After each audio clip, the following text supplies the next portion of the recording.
science et la philosophie sont des paroles, font plutôt des logiques, des systèmes, des systèmes cognitifs, intellectuels, qui expliquent le réel, quand le réel échappe au réel, quand on arrive aux bordures du réel, le réel, on ne peut plus attraper. Tout le système s'écroule, il n'y a plus. Il n'y a plus. Et là, la révélation entre en jeu. C'est que quand le réel... Parce que le système explicatif, interprétatif, lié à l'être de la parole philosophique, l'empêche complètement d'avoir accès à ce qui est avant le réel. Et ça, on le voit tout le temps. Hein. Je veux dire, dans tout système ne s'explique que dans son système. Quand tu vas dans le pré-système, ce système que tu as, il s'écroule. Il n'existe pas.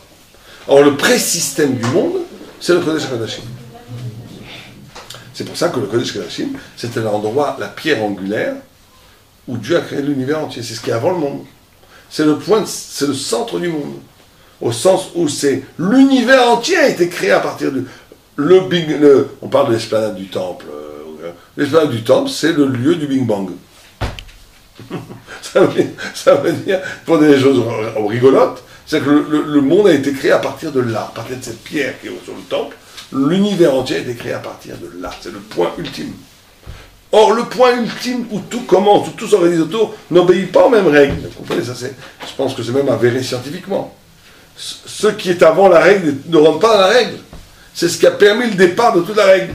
Donc on est dans un point qui est avant le monde. Ça, il faut d'autres ustensiles pour capter cette chose-là.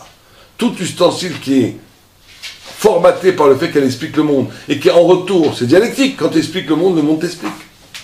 Il y a un niveau d'être qui est avant le monde, qui est le Kodesh HaKodashim.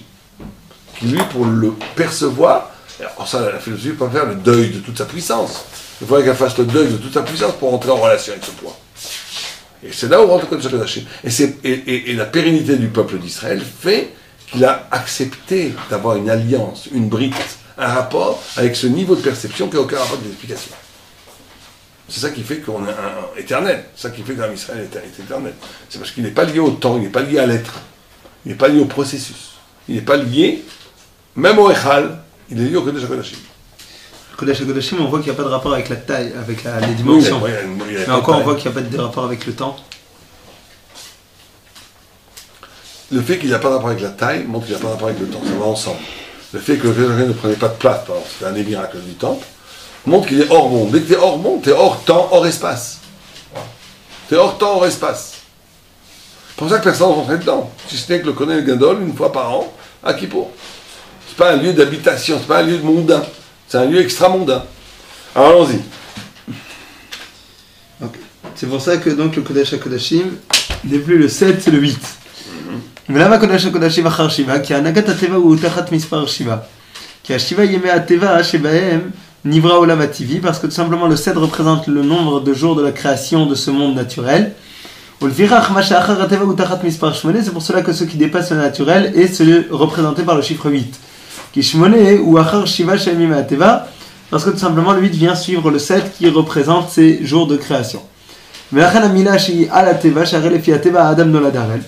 וזה מפני כי הטבע נותן העורלה, והמילה הוא על הטבע, ולכן המילה ביום השמיני. C'est la raison pour laquelle d'ailleurs nous allons avoir la circoncision qui va prendre place le 8e jour, parce que tout simplement, d'après la nature, l'homme naît avec ce prépuce, et c'est pour cela que le 8e jour, qui est donc jour qui va dépasser la nature, on fait la circoncision. Parce que tout simplement, toute chose qui est saine est détachée qui est sainte, je m'excuse, est détachée de la nature, qui elle est matérielle. Ou les cartes Kodesh HaKodashim Yachar HaTeva, c'est pour cela que le Kodesh HaKodashim est après la nature. D'avoir zé Ramzou Chachamim Bamidrash, et c'est comment ça s'appelle? Il y a une allusion, merci. À cela dans le Midrash qui dit Bezot yavo Aaron à la Kodesh bizchut amila shenemar ba zot briti asher tishmeru nichnas Aaron à la Kodesh.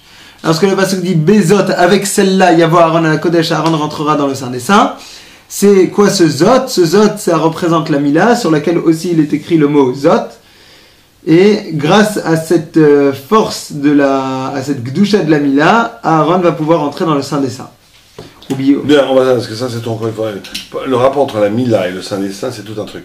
Parce que c'est lié à la Mila, au désir, au lieu du désir, il y a tout un truc à faire. Donc on le fera la semaine prochaine, parce qu'on voit qu'il est déjà, il reste 3 minutes. On le fera la semaine prochaine. Quoi à travers de cachot. Donc on reprend la semaine prochaine sur ça, sur la Mila. D'accord? On n'a pas le temps là, ça prendrait une demi-heure d'avancer la chose. Donc tranquille. On essaie de commencer à l'heure la semaine prochaine. On rappelle aux gens qu'on commence à 10h30. Et on essaie, parce qu'on a commencé à 11h10, on n'a pas eu le temps de...